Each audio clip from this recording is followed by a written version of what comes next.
करब छठ के व्रत, करब छठ के व्रत। छठी माई के पावन परबिया, करब छठ के व्रत। लिपि पोती गंगा जी के घटिया, करब छठ के व्रत, करब छठ के व्रत।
करब छठ के व्रत, करब छठ के व्रत।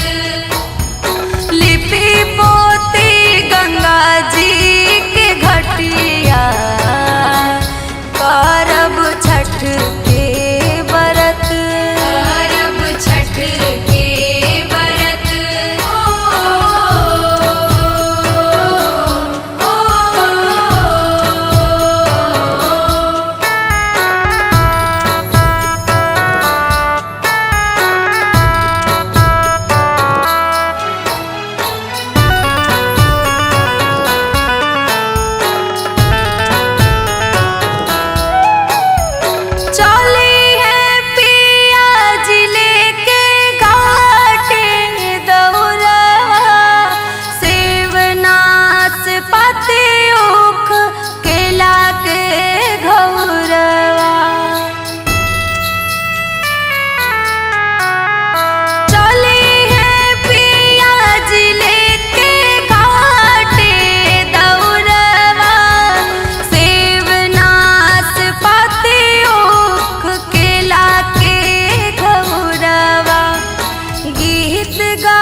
चले हैं सब सखिया, करब छठ के व्रत, करब छठ के व्रत। लिपि पोती गंगा जी के घटिया, करब छठ के व्रत, करब छठ के व्रत।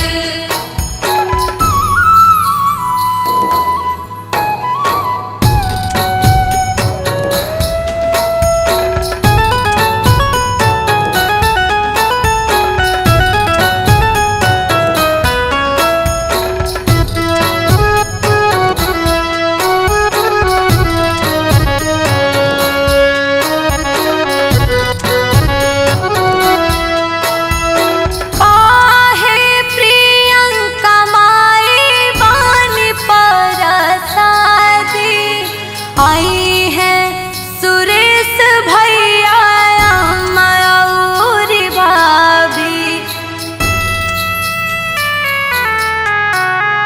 काहे प्रियंका माई बानी पर शादी।